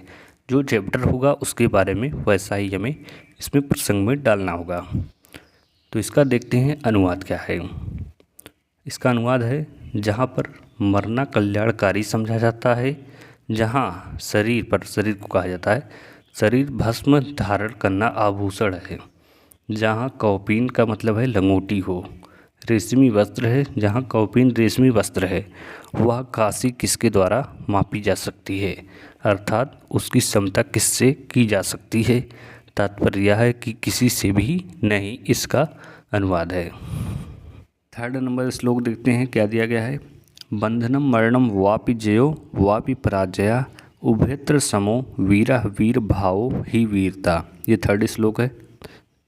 संदर्भ पहले लिखना है, फिर प्रसंग लिखना है, फिर अनुवाद लिखना है। प्रस्तुत श्लोक हमारी पाठ्य पुस्तक हिंदी के संस्कृत खंड के वीरा वीर पूज्यते पाठ से अवतरित है। प्रसंग दिया गया है, इसमें सिकंदर और पुरुराज के संवादों के द्वारा वीरता को परिभाषित किया गया है। अब देखते हैं इसका अनुवाद क्या दिया गया है। इसका अनुवाद है बंधन हो तथा अथवा मरण हो, जीत हो या हार हो, दोनों ही अवस्थाओं में वीर समान रहता है। वीर भाव को ही वीरता कहते हैं, इसमें इस श्लोक का अर्थ था। नेक्स्ट देखते हैं कुछ, ये फोर्थ श्लोक है। सर्वे भवन्तु सुखिनः, सर्वे सन्तु निरामयाः, सर्वे भद्राणि पश्यन्तु, मा कश्चित् दुःखभाग् भवेत्। यह है फोर्थ श्लोक। संदर्भ क्या है? प्रस्तुत श्लोक हमारी पाठ्य पुस्तक हिंदी के संस्कृत खंड के भारतीय संस्कृति ही पाठ से उद्धृत है। अनुवाद: सब सुखी हों, सब रोग रहित हों, सब कल्याण को देखें, अर्थात सभी का कल्याण हो, कोई भी दुखी ना हो, अर्थात कोई भी दुख का भागी ना बने। इसका ये श्लोक का ये अर्थ है, अनुवाद। देखते हैं नेक्स्ट श्लोक, 50 श्लोक। धान्यान मुत्तमम धाच्छम धाना ना मुत्तमम श्रुतम लाभानम श्रेय आरोग्यम सुखानाम तुष्टिरुत्मा। इसका संदर्भ दिया गया है। प्रस्तुत श्लोक हमारी पाठ्य पुस्तक हिंदी के संस्कृत खंड के जीवन सूत्राणी पाठ से उद्धृत है। प्रसंग क्या है इसका? इस श्लोक में अन्न, धन और सुखादि की उत्तमता पर प्रकाश डाला गया है। अनुवाद क्या है? अन्नों में उत्तम निपुणता है, धनों में श्रेष्ठ शास्त्र ज्ञान है, लाभों में श्रेष्ठ निरोगिता है, सुखों में श्रेष्ठ संतोष है। ये है 5 श्लोक जिसके आपको अनुवाद करने हैं। ये सभी इम्पॉर्टेंट थे जो आपकी प्री एग्ज़ाम में पूछे जाने के 100% चांस हैं। यहाँ पर देखते हैं संस्कृत पद्यांश पर आधारित अनुवाद। इसमें पद्यांश दिया गया होगा और उसी में से उसका अनुवाद करना होगा। तो देखते हैं कैसे होगा। ये संस्कृत के यहाँ पर हम 4 यहाँ पर दिए गए हैं, 4 यहाँ पर चार्ट पॉइंट वाइज हम दिए हैं। संस्कृत पद्यांश पर आधारित अनुवाद, तो यहाँ पर ये किस प्रकार होगा? ये कोई एक हमें यहाँ पर पैराग्राफ दिया होगा, उसका हमें क्या करना है? संदर्भ प्रसंग के साथ अनुवाद करना होगा। जैसे कि यहाँ पर दिया गया है वाराणसी से लेकर यहाँ प्रशंसक तक। अब इसका हमें क्या करना है? ये संस्कृत से लिया गया है, संस्कृत पद से। इसका हमें पहले संदर्भ लिखना है। तो संदर्भ देखते हैं क्या है। प्रस्तुत पद्यांश हमारी पाठ्य पुस्तक हिंदी के संस्कृत खंड के वाराणसी पाठ से उद्धृत है। ये वाराणसी पाठ से इतना पैराग्राफ लिया गया है। इसका क्या करना है? हमें अनुवाद करना है। अनुवाद के साथ साथ संदर्भ प्रसंग अनुवाद भी करना है। तो प्रसंग क्या है? इस गद्यांश में वाराणसी की ऐतिहासिकता तथा अवस्थिति के विषय में बताया गया है। तो अनुवाद देखते हैं क्या है। वाराणसी बहुत प्रसिद्ध प्राचीन नगरी है। यह स्वच्छ जल की तरंगों से युक्त गंगा के किनारे स्थित है। इसकी घाटों की घुमावदार पंख श्वेत चांदनी में बहुत सुंदर लगती है। असंख्य यात्री भ्रमण करने के लिए दूर देशों से प्रतिदिन यहाँ आते हैं और इसकी घाटों की शोभा देखकर इसकी बहुत प्रशंसा करते हैं। यह है इसका अनुवाद, संदर्भ प्रसंग। नेक्स्ट देखते हैं दूसरा पैराग्राफ यहाँ पर दिया गया है। ऐसा नगरी भारतीय संस्कृति, ये इसी प्रकार दिया गया है। इसको आपको पढ़कर इसका अनुवाद करना है।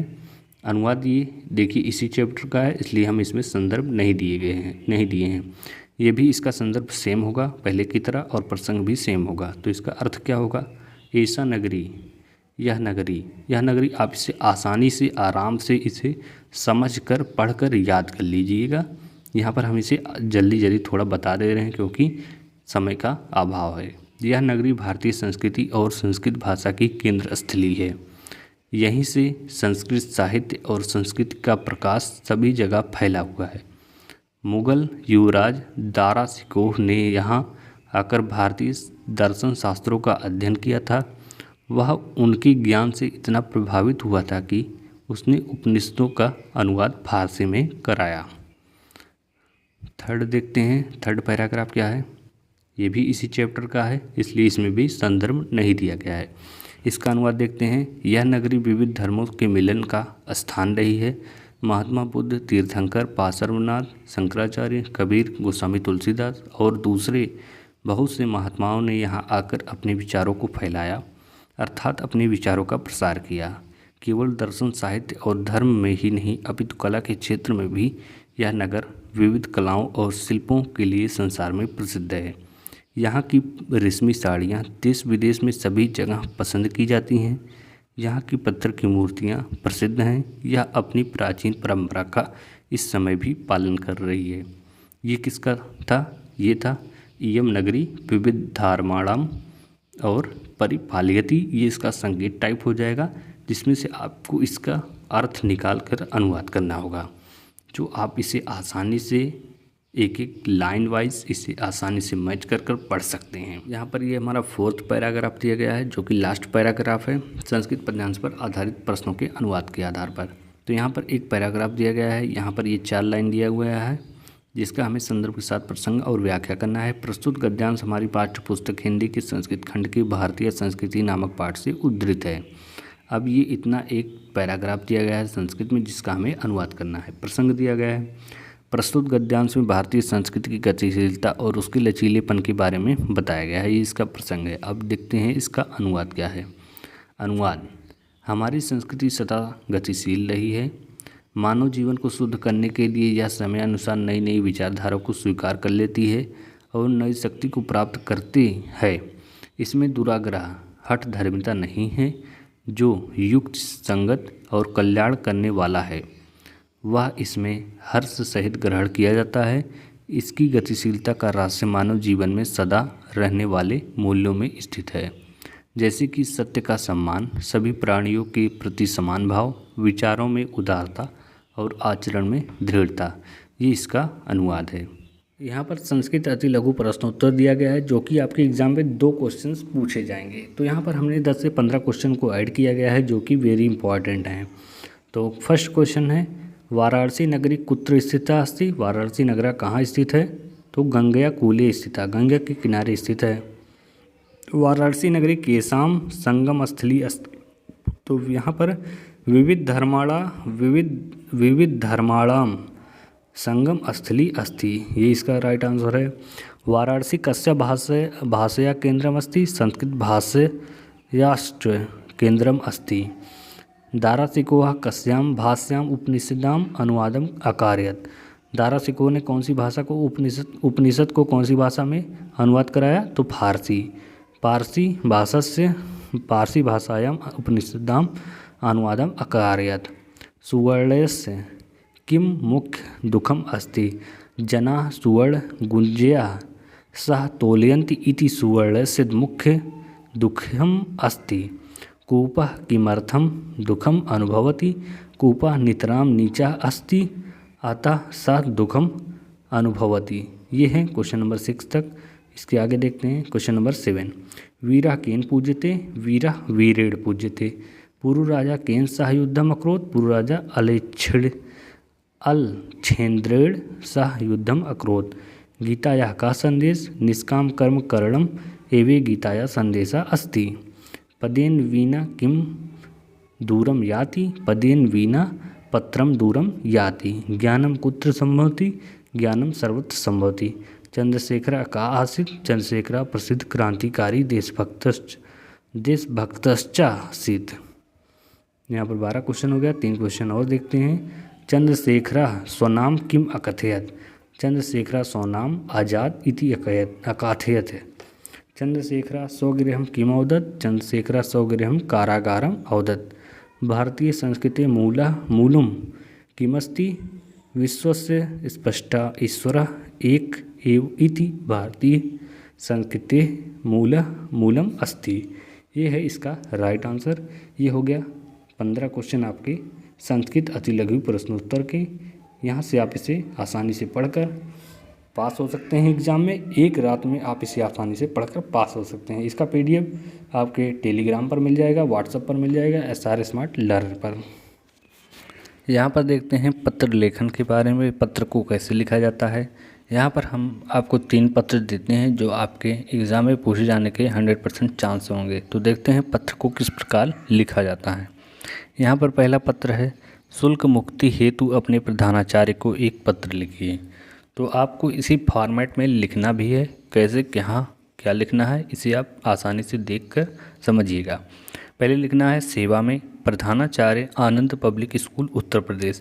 यहाँ पर आप कोई भी स्कूल का नाम डाल सकते हैं, कोई भी जिले या राज्य का नाम।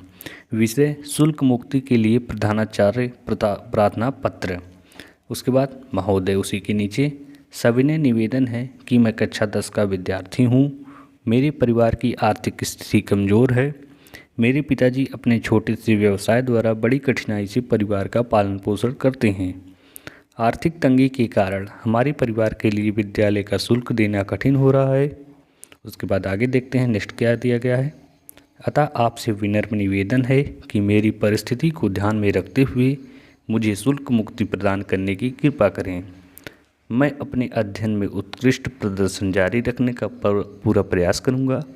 और आपके द्वारा प्रदत्त इस सहयोग के लिए सदैव आभारी रहूँगा।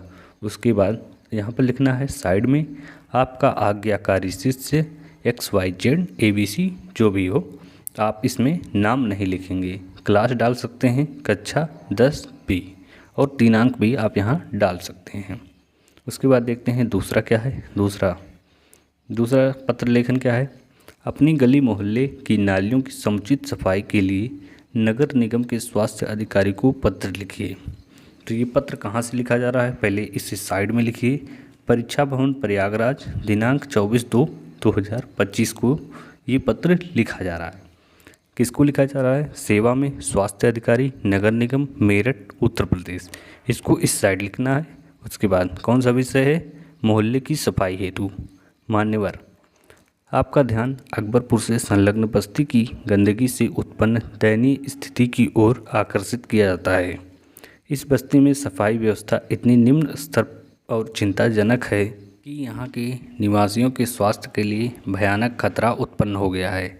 जगह जगह कूड़े कचरे के ढेर और उन पर भिनभिनाती मक्खियाँ किसी भी महामारी को आमंत्रित कर सकती हैं। साथ ही कूड़े कचरे की ढेर को बिखरने से भी रास्ता चलने वालों को भी अत्यधिक कठिनाई का सामना करना पड़ता है। अतः उक्त बस्ती की स्वास्थ्य सुरक्षा को ध्यान में रखते हुए अविलंब कोई महत्वपूर्ण कदम उठाया जाए, अन्यथा स्थिति भयावह हो सकती है। साथ धन्यवाद भवदी XYZ। इसमें भी आपको नाम मेंशन नहीं करना है। थर्ड देखते हैं क्या दिया गया है। मित्र को बहन की शादी में आमंत्रित करने के लिए निमंत्रण पत्र। तो पहले यहाँ पर आप अपना एड्रेस डालिए। आप 419 अशोक निवास पटेल नगर नई दिल्ली दिनांक 24 फरवरी 2025। प्रिय मित्र शुभम, जिसे आप ये पत्र निमंत्रित करेंगे उसका नाम। सप्रेम नमस्ते। उसके बाद लिखेंगे तुम्हें यह बताते हुए अत्यंत प्रसन्नता हो रही है कि अगले महीने 10 तारीख को मेरी छोटी बहन सालू का शुभ विवाह होना सुनिश्चित हुआ है। विवाह के कार्ड के साथ तुम्हें ये पत्र इसलिए भेज रहा हूँ क्योंकि विवाह समारोह में तुम्हारी उपस्थिति बहुत ज़रूरी है। अतः मैं तुम्हें शादी समारोह में विशेष रूप से आमंत्रित कर रहा हूँ। यहाँ पर निमंत्रित कार्ड दीजिएगा आप। उसके बाद अतः तुम अपने पूरे परिवार के साथ शादी में शामिल होना है। तुम्हें अपने पूरे परिवार के साथ शादी में शामिल होना है। सभी को शादी के एक सप्ताह पहले पहुंचना जरूरी है। आप सभी की उपस्थिति से हमें और हमारे परिवार को अत्यंत प्रसन्नता होगी। सभी को मेरी तरफ से यथा योग्य आदर सत्कार और नमस्कार। आपका मित्र XYZ। इसमें भी आपको नाम मेंशन करने की ज़रूरत नहीं है यूपी बोर्ड एग्ज़ाम के लिए। तो यहाँ पर हमने आपको 3 पत्र लेखन बताए जो कि वेरी इंपॉर्टेंट है और पूछे जाने के मैक्सिमम चांसेस हैं। इसके बाद देखते हैं निबंध जो कि मैक्सिमम मार्क्स इसमें मिलेंगे 7 नंबर के समथिंग पास इसमें मिलेंगे। इसमें आप जितना भी हेडिंग आप लिख पाएँ उतना ही आप मार्क गेन करेंगे। तो देखते हैं इसके कौन कौन से यहाँ पर निबंध दिए गए हैं। पहला दिया गया है प्रदूषण की समस्या एवं समाधान। तो इसे हम पहले प्रस्तावना डालेंगे। आप सभी को पता है प्रस्तावना डाला जाता है। तो पर्यावरण प्रदूषण आज के युग की सबसे गंभीर समस्याओं में से एक है। इसे इस प्रकार लिखेंगे। आपको यहाँ पर इसे याद नहीं करना है, आपको इसे सिर्फ पढ़कर सुनना है, पढ़कर समझना है किस प्रकार क्या कहा जा रहा है इसमें। तो यहाँ पर देखते हैं क्या है। पर्यावरण प्रदूषण आज के युग की सबसे गंभीर समस्याओं में से एक है। यह न केवल मनुष्य के लिए बल्कि पूरी पृथ्वी के लिए एक बड़ा खतरा बन गया है। प्रदूषण के कारण प्राकृतिक संतुलन बिगड़ रहा है और इसका प्रभाव जलवायु परिवर्तन, ग्लोबल वार्मिंग और विभिन्न बीमारियों के रूप में सामने आ रहा है। पर्यावरण प्रदूषण को समझने और इसके निवारण के लिए उपायों पर विचार करना आवश्यक है। ये है प्रस्तावना में हमें क्या हो रहा है, क्या करना चाहिए, यही सब हमें दिखाना रहता है। उसके बाद देखते हैं पर्यावरण प्रदूषण क्या है। पर्यावरण प्रदूषण का अर्थ है प्राकृतिक संसाधनों जैसे वायु, जल, मिट्टी आदि का दूषित होना। यह दूषित होना मानवीय गतिविधियों के कारण होता है, जैसे कारखानों से निकलने वाला धुआं, वाहनों का धुआं, प्लास्टिक का उपयोग, रसायनों का प्रयोग आदि। प्रदूषण के कारण पर्यावरण में हानिकारक तत्व मिल जाते हैं जो जीव जंतुओं और पेड़ पौधों के लिए नुकसानदायक होते हैं। ये है पर्यावरण प्रदूषण। अब देखते हैं नेक्स्ट हेडिंग क्या है। प्रदूषण के प्रकार भी इम्पोर्टेंट है। ये आप जितना भी हेडिंग लिख पाएंगे इसमें उतना ही आप अच्छे मार्क प्राप्त करेंगे ये निबंध में। प्रदूषण के प्रकार, पहला है वायु प्रदूषण। वायु प्रदूषण का मुख्य कारण वाहनों और कारखानों से निकलने वाला धुआं है। इसके अलावा जलने वाले कचरे, कोयले के प्रयोग से भी वायु प्रदूषण होता है। वायु प्रदूषण के कारण सांस संबंधी बीमारियां, अस्थमा और फेफड़ों के रोग होते हैं। जल प्रदूषण क्या है? जल प्रदूषण का मुख्य कारण औद्योगिक कचरा, सीवेज का पानी और कृषि में प्रयोग होने वाले रसायन हैं। ये हानिकारक पदार्थ नदियों, तालाबों और समुद्रों में मिलकर जल को दूषित कर देते हैं। जल प्रदूषण के कारण पीने के पानी की कमी होती है और जल जनित बीमारियां फैलती हैं। जल प्रदूषण के बाद दिया गया है मृदा प्रदूषण। यहाँ पर हम इसे आप रीड कर रहे हैं, आप सभी लोग आसानी से सुनिए और समझिए। मृदा प्रदूषण का मुख्य कारण रासायनिक खाद, कीटनाशक और प्लास्टिक कचरा है। ये पदार्थ मिट्टी की उर्वरता को कम कर देते हैं और फसलों के लिए हानिकारक होते हैं। मिट्टी की प्रदूषण के कारण खाद्य सुरक्षा पर भी खतरा मंडरा रहा है। ध्वनि प्रदूषण, ये हेडिंग है। ध्वनि प्रदूषण का मुख्य कारण वाहनों का शोर, कारखानों की मशीनों का शोर और लाउड स्पीकरों का प्रयोग है। ध्वनि प्रदूषण के कारण सुनने की क्षमता कम होती है और तनाव, अनिद्रा जैसी समस्याएं होती हैं। प्रदूषण के क्या कारण हैं? औद्योगिकरण। बढ़ते औद्योगिकरण के कारण कारखानों से निकलने वाला धुआं और रसायन वायु और जल को प्रदूषित करते हैं। वाहनों का बढ़ता उपयोग। वाहनों से निकलने वाला धुआं वायु प्रदूषण का मुख्य कारण है। प्लास्टिक का अत्यधिक उपयोग। प्लास्टिक कचरा मिट्टी और जल को प्रदूषित करता है और यह जल्दी नष्ट नहीं होता है। कृषि में रसायनों का प्रयोग। कीटनाशक और रासायनिक खाद मिट्टी और जल को दूषित करते हैं। जनसंख्या वृद्धि। बढ़ती जनसंख्या के कारण संसाधनों का अत्यधिक दोहन हो रहा है, जिससे प्रदूषण बढ़ रहा है। प्रदूषण के प्रभाव क्या क्या हैं? स्वास्थ्य पर प्रभाव। प्रदूषण के कारण सांस संबंधी बीमारियां, त्वचा रोग, कैंसर जैसी गंभीर बीमारियां होती हैं। उसके बाद है जलवायु परिवर्तन। प्रदूषण के कारण ग्लोबल वार्मिंग बढ़ रही है, जिससे जलवायु परिवर्तन हो रहा है। इसके कारण बाढ़, सूखा और तूफान जैसी प्राकृतिक आपदाएं बढ़ रही हैं। जैव विविधता पर प्रभाव। प्रदूषण के कारण पेड़ पौधे और जीव जंतु प्रभावित हो रहे हैं। कई प्रजातियां विलुप्त होने के कगार पर हैं। मिट्टी की उर्वरता में कमी। रासायनिक खाद और कीटनाशकों के प्रयोग से मिट्टी की उर्वरता कम हो रही है, जिससे कृषि उत्पादन प्रभावित हो रहा है। प्रदूषण रोकने के उपाय। वृक्षारोपण। अधिक से अधिक पेड़ लगाने से वायु प्रदूषण कम होगा और पर्यावरण संतुलित रहेगा। सार्वजनिक परिवहन का उपयोग। वाहनों के उपयोग को कम करके सार्वजनिक परिवहन का उपयोग करके वायु प्रदूषण को कम किया जा सकता है। प्लास्टिक का उपयोग कम करना। प्लास्टिक के उपयोग को कम करके और पुनः उपयोग योग्य सामान का प्रयोग करके मिट्टी और जल प्रदूषण को कम किया जा सकता है। जल संरक्षण। जल का सही उपयोग करके और जल स्रोतों को साफ रख कर जल प्रदूषण को रोका जा सकता है। जागरूकता। लोगों को प्रदूषण के खतरों के बारे में जागरूक करके और पर्यावरण संरक्षण के उपायों को बताकर प्रदूषण को कम किया जा सकता है। लास्ट में देखते हैं पर्यावरण प्रदूषण के निष्कर्ष को। पर्यावरण प्रदूषण एक गंभीर समस्या है, जिसका समाधान हम सभी को मिलकर करना होगा। यदि हम अभी से सचेत नहीं हुए तो भविष्य में इसके भयानक परिणाम भुगतने पड़ सकते हैं। प्रकृति को बचाने के लिए हमें अपनी जीवन शैली में बदलाव लाना होगा और पर्यावरण संरक्षण के उपायों को अपनाना होगा। आइए हम सभी मिलकर प्रदूषण मुक्त पर्यावरण का निर्माण करें और अपने ग्रह को सुरक्षित रखें। ये इसका निष्कर्ष है पर्यावरण प्रदूषण का। आप इसमें जितना ही हेडिंग लिख ले जाएंगे उतना ही मार्क्स गेन करेंगे। तो देखते हैं नेक्स्ट निबंध। यहाँ पर हमने एक निबंध को बता दिया गया है किस प्रकार हमें लिखना है हेडिंग डालकर। इसी प्रकार यहाँ पर प्रदूषण की समस्या को बता दिए हैं। यहाँ पर इस वीडियो को हम बहुत लंबा हो जाएगा, इसलिए वीडियो को ना बना करके हम इसका आपको PDF प्राप्त करा दे रहे हैं, वहाँ से आप इसे डाउनलोड करके आसानी से पढ़ सकते हैं। यहाँ पर बेरोजगारी की समस्या हो गया, और यहाँ पर कई प्रकार के हमने निबंधों को ऐड किया है। विज्ञान वरदान या अभिशाप, ये सब वेरी इम्पॉर्टेंट हैं। और यहाँ पर देश प्रेम स्वदेश प्रेम है, और यहाँ पर कौन सा है, जनसंख्या वृद्धि है। जनसंख्या वृद्धि के बाद आतंकवाद कारण एवं निवारण है।